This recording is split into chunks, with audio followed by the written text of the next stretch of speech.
안녕하십니까, 김부태입니다. 오늘은 온라인 강의 첫 번째 시간으로서 광학금형 및 가공기술에 대해서 강의하도록 하겠습니다. 내용으로서는 광학금형, 렌즈의 절삭가공, 연삭가공, 렌즈의 폴리싱 가공 및 마지막으로 렌즈 측정평가에 대해서 알아보도록 하겠습니다.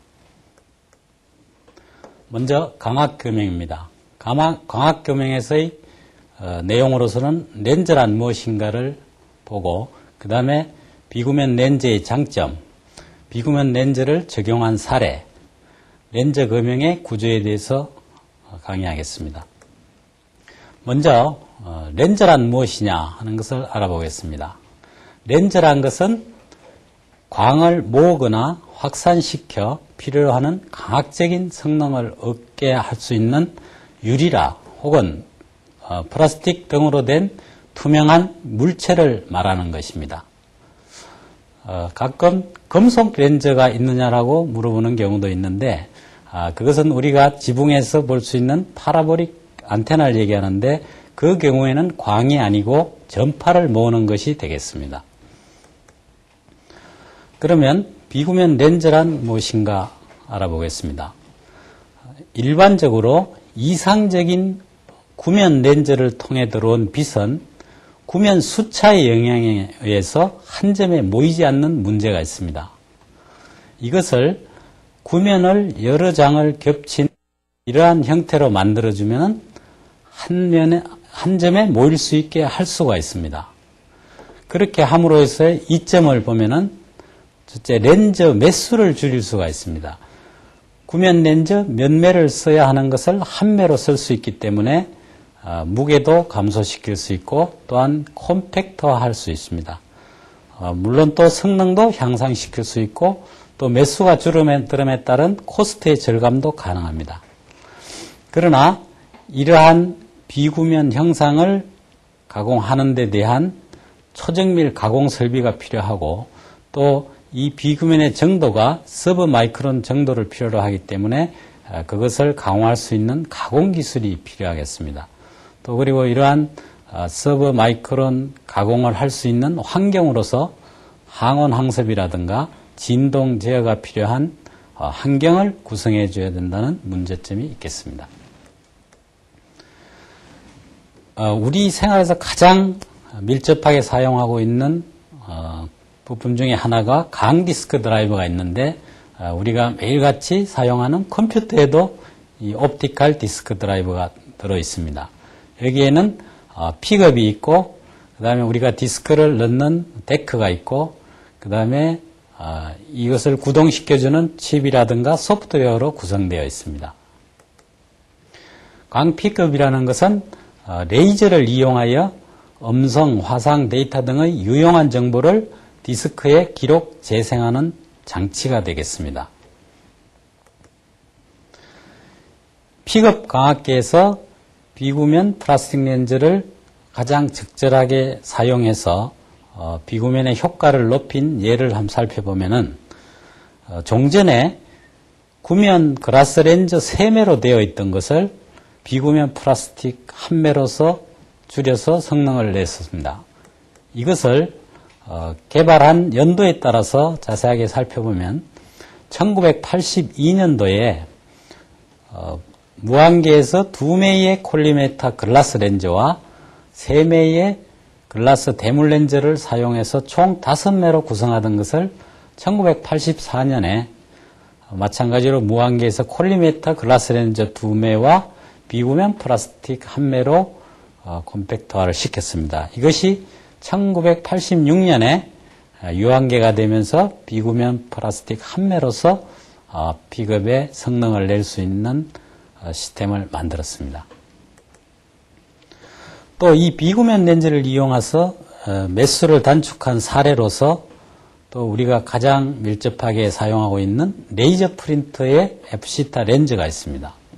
이것은 종전에 2매의 비구면 글라스를 사용하던 것을 1매의 비축 대칭 비구면으로서 대체함으로써 콤팩터화되고 또 우리가 값싼 레이저 프린터를 사용할 수 있는 계기가 되었습니다. 그럼 이러한 렌즈들을 개발하는 데 필요한 금형 제작 플로어에 대해서 알아보겠습니다. 제일 먼저 코드5 등을 이용해서 광학 설계를 하게 됩니다. 그 다음에 몰드 플로어라든가 타이머를 이용해서 사출 성형 해석을 하고 그 다음에 금형 설계를 해서 그 도면에 의해서 비구면 코어 가공을 하고 또한 금형 부품을 가공을 해서 조립하게 되면 렌즈 전용 사출기에서 사출 성형을 하게 되겠습니다. 사출 성형한 제품을 비구면 전용 측정기에서 측정을 해서 실제 광학 설계한 것과 비교해서 이상이 없는지를 보고 또한 이상이 있다면 그 성형 수축률에 대한 보정을 다시 해서 가공을 되풀이하는 이 과정을 거쳐서 실제 최종적으로 광학적인 성능 평가에서 이상이 없으면 양산으로 넘어가는 이러한 단계를 거치게 되겠습니다. 그럼 렌즈 금형의 구조에 대해서 한번 살펴보겠습니다. 기본적으로 렌즈 금형은 2단 몰드 금형입니다. 그래서 파팅 라운을 기준으로 해서 고정측과 가동측의 두 부분으로 나누어지는데 렌즈 금형의 95%가 슬라이드 코어가 없는 이러한 구조로 이루어져 있습니다. 각 부분을 구성하고 있는 부품을 보면 로켓링, 그 다음에 상고정판, 그 다음에 상하원판, 그 다음에 다리와 밀핀 지지판과 밀판부, 그 다음에 하고정판으로 구성되어 있습니다. 그래서 이러한 부품으로서 대략 한 20가지 정도의 부품들이 렌즈 금형을 구성하게 되겠습니다. 각 부품을 구성하는 용어의 설명인데요. 로켓링은 우리가 렌즈 금형을 완성한 다음에 사출을 하기 위해서 사출을 할 경우에 사출기의 노즐과 금형의 스프루 부시를 정확하게 일치시켜주는 가이드 역할을 하는 것이 바로 로켓링이 되겠습니다. 그 다음 스프루 부시는 사출기에서 사출을 할 때 캐비티까지 전달되는 길의 역할을 하는 부분이 되겠습니다. 그 다음에 런너는 스프루 부시 다음부터 해가지고 캐비티까지 전달되는 그 통로가 바로 런너가 되겠고요. 게이트는 성형 캐비티를 성형하기 위해서 마지막으로 넣어주는 주입구에 해당하는 부분이 되겠습니다. 그 다음 상하 원판은 금형에서 가장 중요한 부분으로서 제품을 구성하는 캐비티와 코어를 포함하고 있고 또 파팅 라인을 형성해서 고정층 형판하고 가동측 형판으로 분리되는 부분이 되겠습니다. 그 다음에 이젝트 핀과 이젝트 플레이트인데 이 부분은 우리가 사출을 한 다음에 제품을 빼내주기 위해서 필요한 부분이 되겠습니다. 그 다음에 스페이스 블록은 이젝트 플레이트가 가동할 수 있게끔 공간을 만들어주는 부품이 되겠고요. 가이드 핀과 가이드 부시는 금형의 상형과 하형이 계속적으로 움직이더라도 항상 일정한 위치로 가이드해주는 그러한 역할을 하는 부품이 되겠습니다. 그 다음 리턴 핀은 제품을 이젝트하고 난 다음에 이젝트 핀이 강제적으로 원상 복구시키는데 필요한 동작을 하게끔 해주는 핀이 되겠습니다. 그 다음에 스프루 로커 핀은 금형이 사출된 다음에 상측이 열렸을 때 하측에 붙어 있어서 나중에 그 제품을 치출해 줄 수 있게 하는 그러한 역할을 하는 것이 스프루 로커 핀이 되겠습니다. 그 외에 받침판은 가동판 형편의 배면에서 금형의 강도를 보강할 목적으로 하측에 치부된 그런 판을 이야기하는 것입니다. 자, 그럼 두 번째로 렌즈의 절삭 가공이 되겠습니다. 먼저 초정밀 절삭 가공기의 구조를 살펴보고 그 다음에 거기에서 사용하는 공구, 그 다음에 실제로의 렌즈 코어의 가공, 측정 평가에 대해서 알아보겠습니다. 이 기계는 우리나라에 최초로 도입된 다이아몬드 터닝입니다. 미국의 랭크 뉴머에서 제작한 기계고요.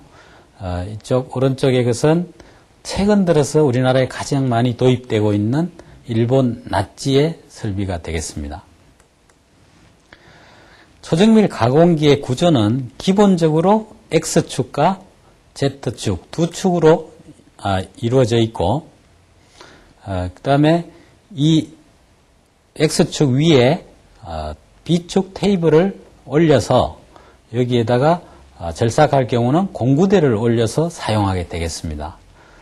그리고 공작물을 고정하는 스핀들은 에어베링 스핀들로 되어 있어서 공작물의 변형을 최소화하기 위해서 백큐음척을 사용합니다. 그리고 정밀 가공에 가장 문제가 되는 진동을 막아주기 위해서 이 기계의 하부에는 3포인트로 에어백이 장착되어 있고, 각 슬라이드의 피드백을 위해서는 레이저 홀로그램 스케일을 사용하는데 이것의 분해능은 1나노가 되겠습니다. 그리고 이러한 정밀 가공기를 설치하는 룸의 컨디션은 온도가 20도 플러스 마이너스 0.1도가 되겠고, 진동은 1갈 이하, 크린도는 약 10,000클래스를 유지해야 됩니다. 이 다이아몬드 터닝에서 사용하는 공구인데요.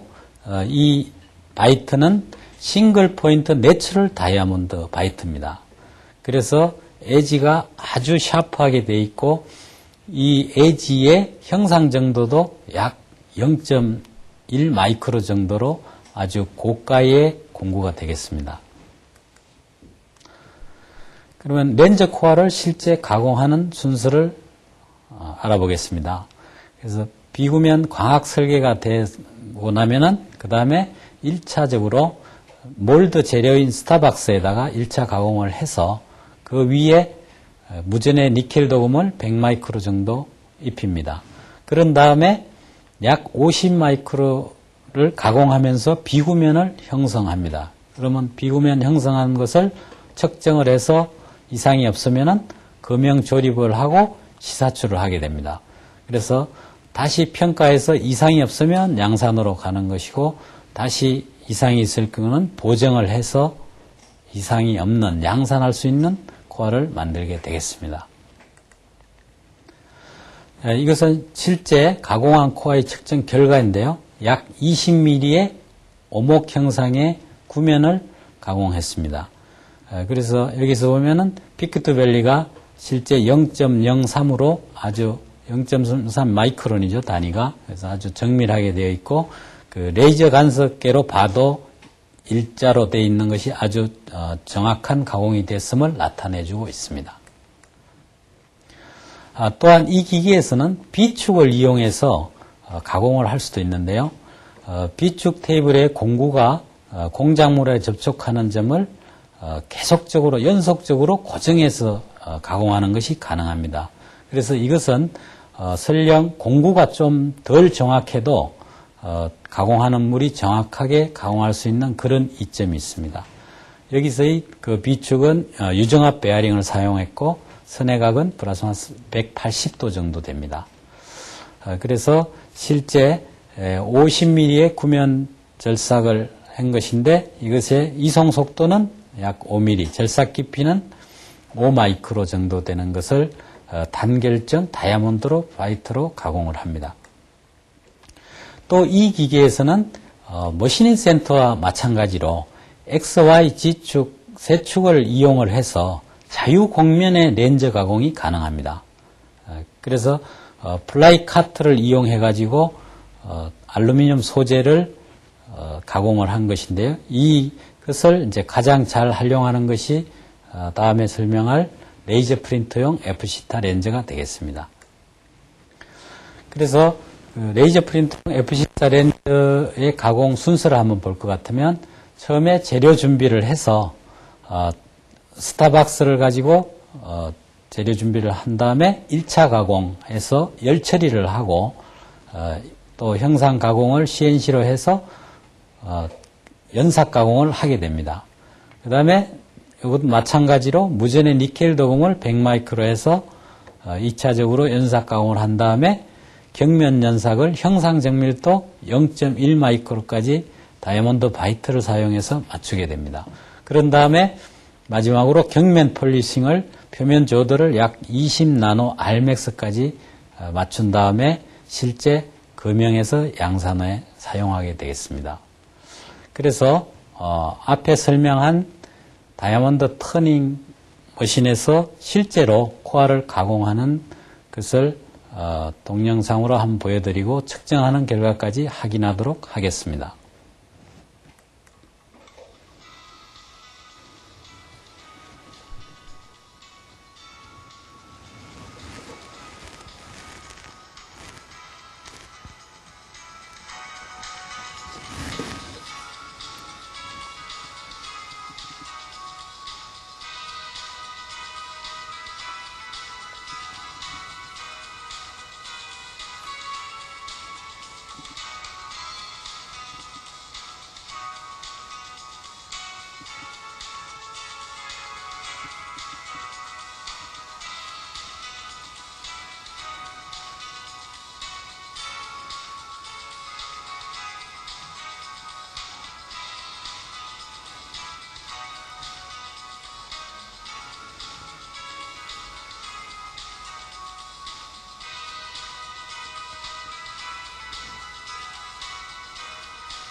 예, 실제 렌저 코어를 가공하는 장면을 여러분들이 보셨습니다.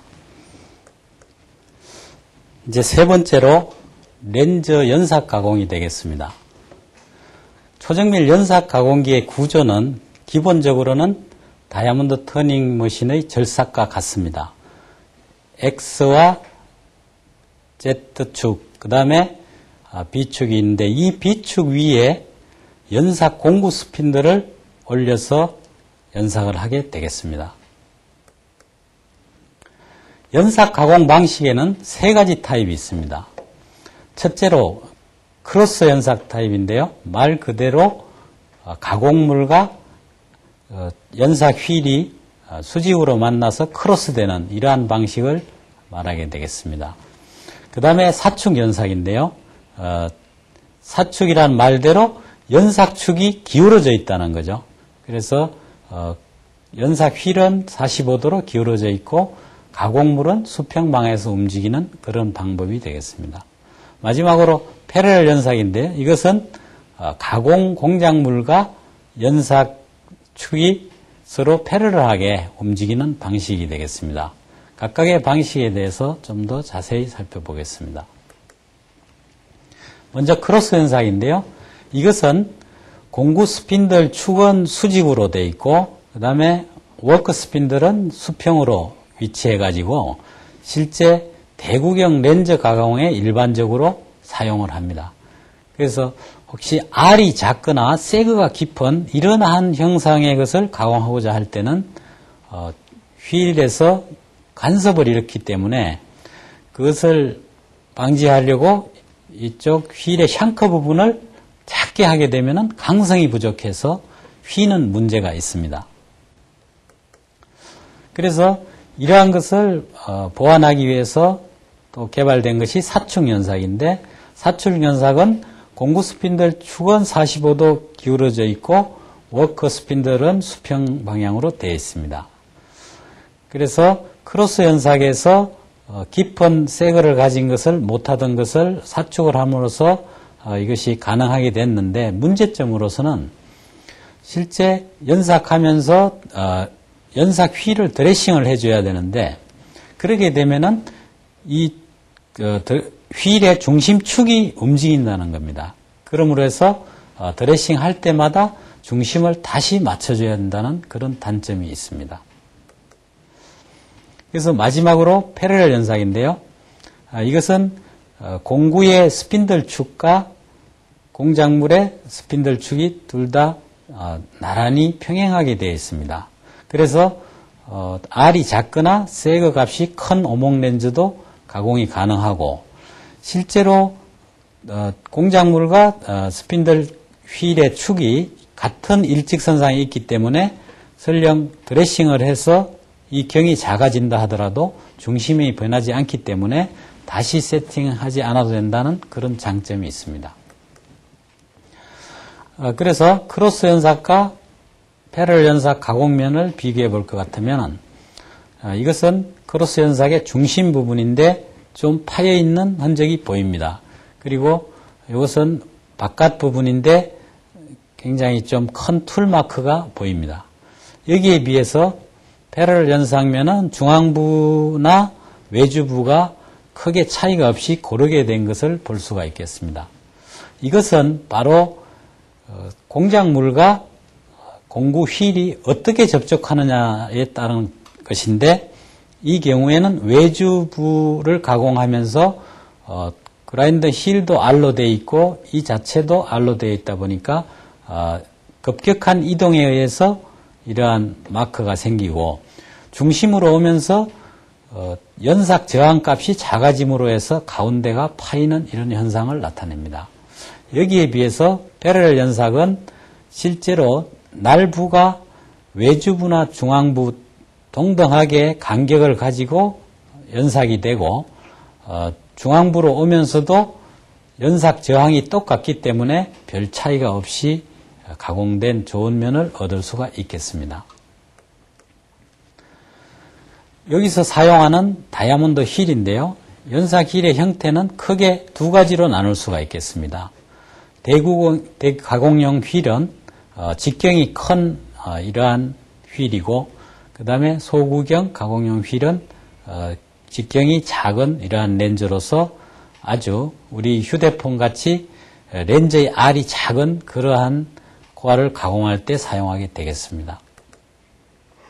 다이아몬드 휠의 규격인데요. 실제 그 황상용, 중상용, 정상용 세 가지로 나눕니다.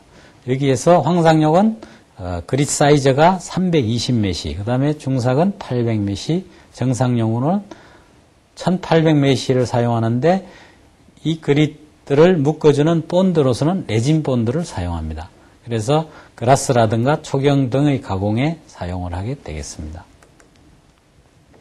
실제 연삭을 하게 되면 연삭 작용이 있는데 먼저 정상적인 연삭입니다.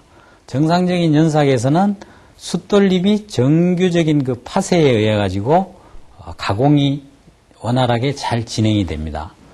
그런데 이 결합도가 아주 높은 그러한 본드를 썼을 경우는 실제 숫돌립이 마모가 됐는데도 불구하고 탈락하지 않고 계속적으로 공장면을 가공하게 되다 보면 이렇게 광을 내는 형태가 있습니다. 이런 것을 우리는 그레이징이라고 합니다.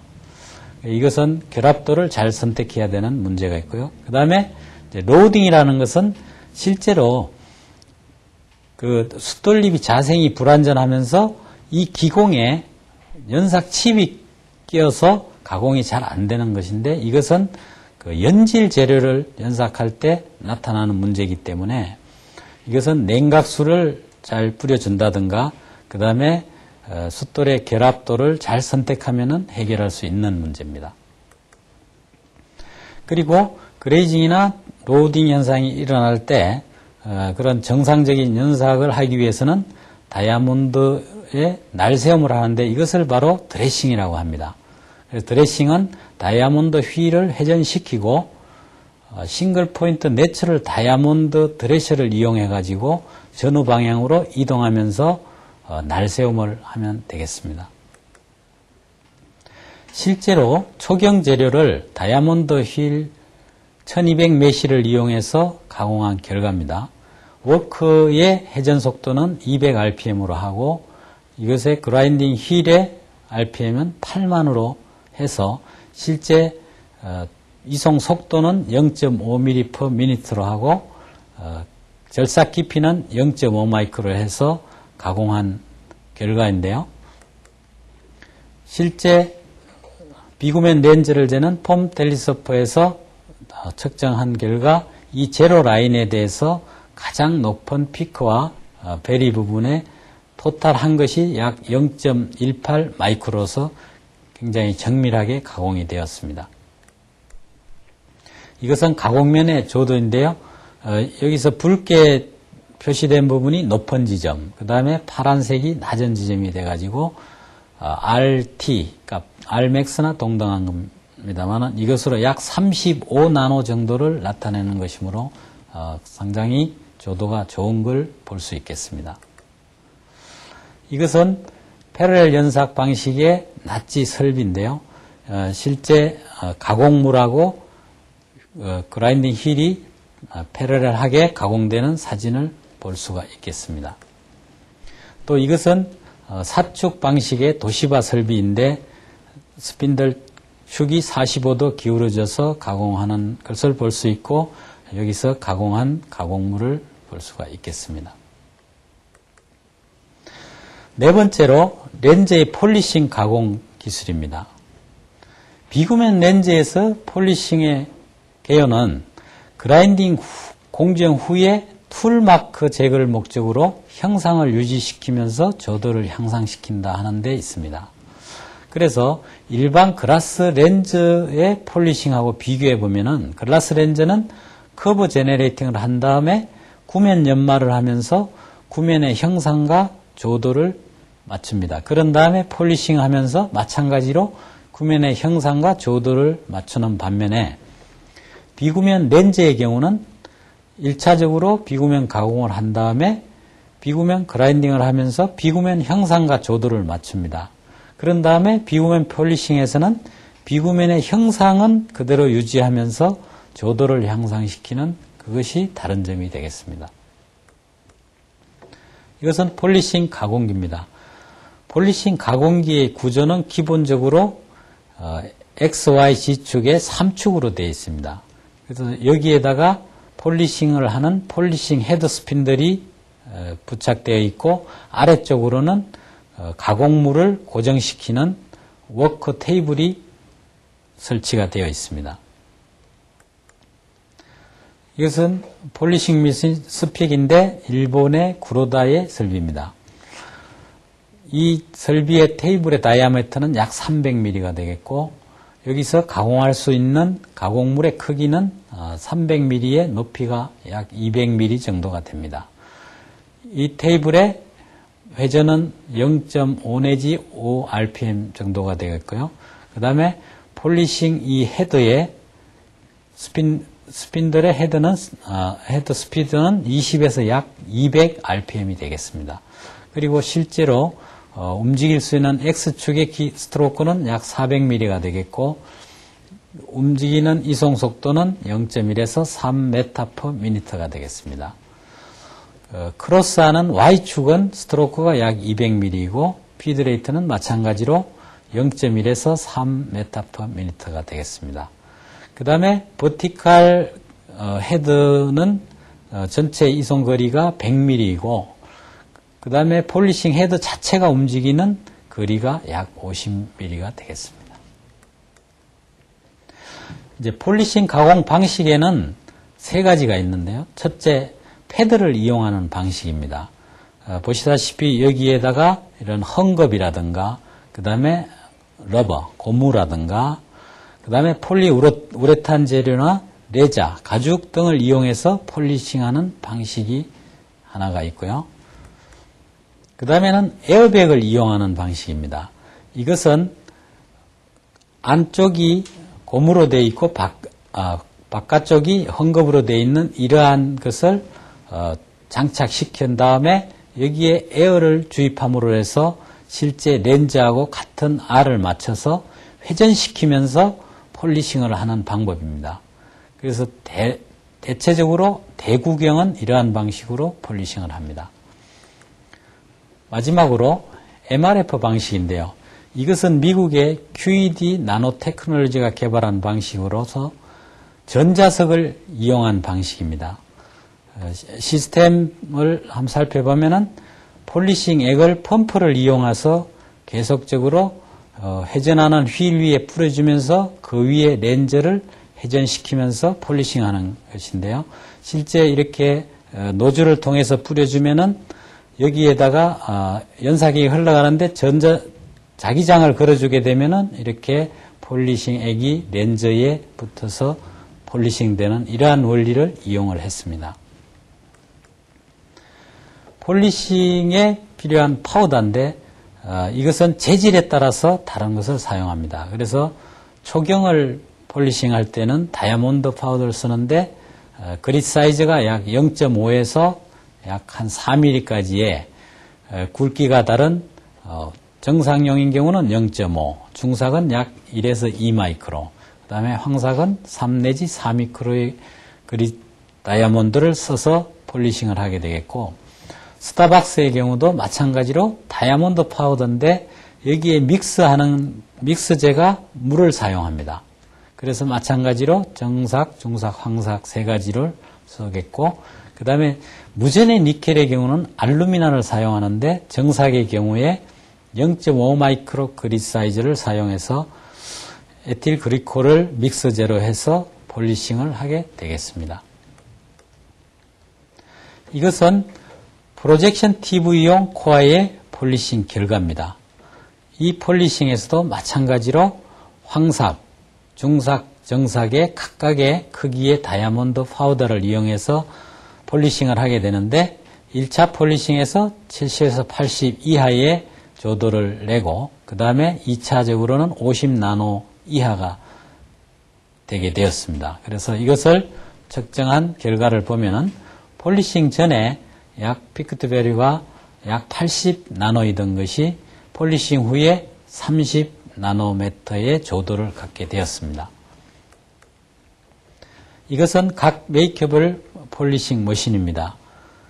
일본의 구로다에서 제작한 폴리싱 머신이고 이것은 미국의 QED 나노테크놀로지에서 나오는 폴리싱 머신입니다. 이것은 영국의 지코의 폴리싱 머신이 되겠습니다.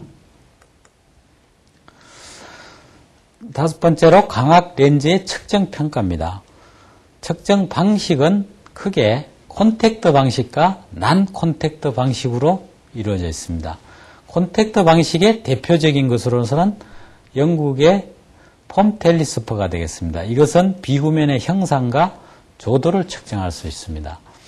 난 콘택트 방식으로서는 레이저 간섭기가 있는데 레이저 간섭기는 구면이나 평면의 형상과 RMS 또한 투과 파면을 잴 수가 있습니다.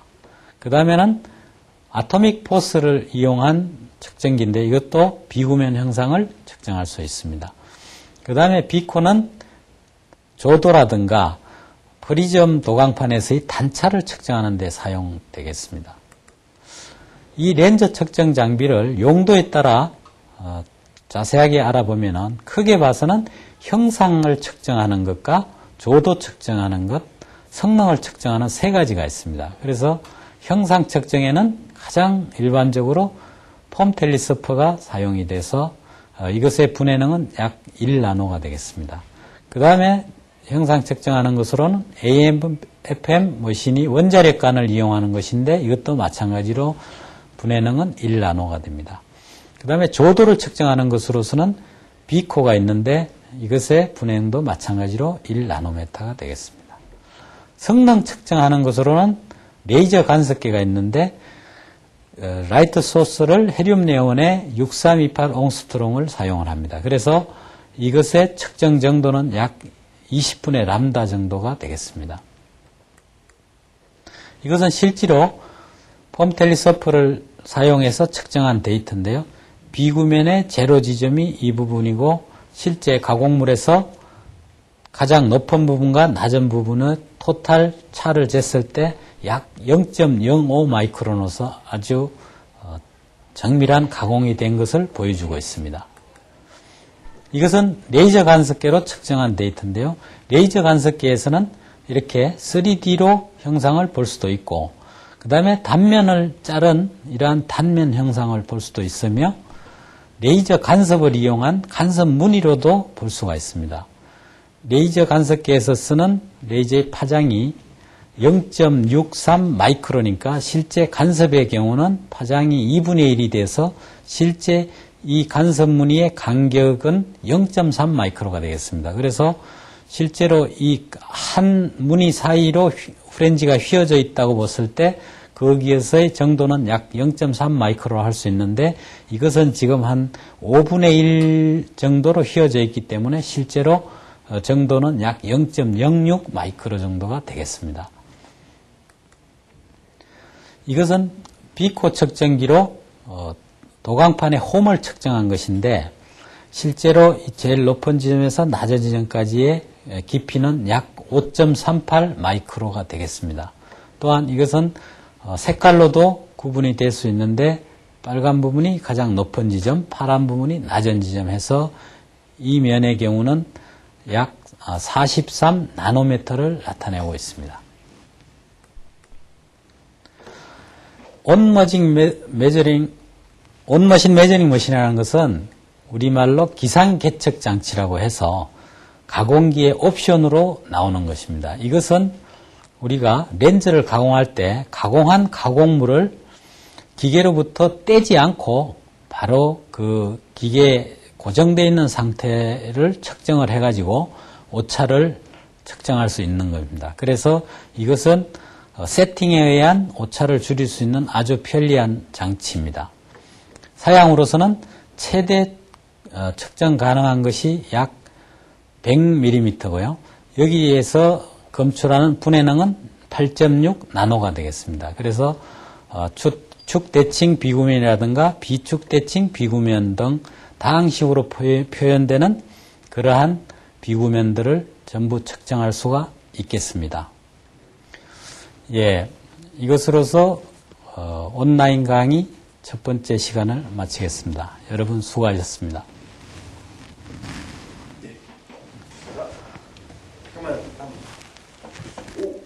10초 정도 쉬셨다가 예. 예. 힘드시죠?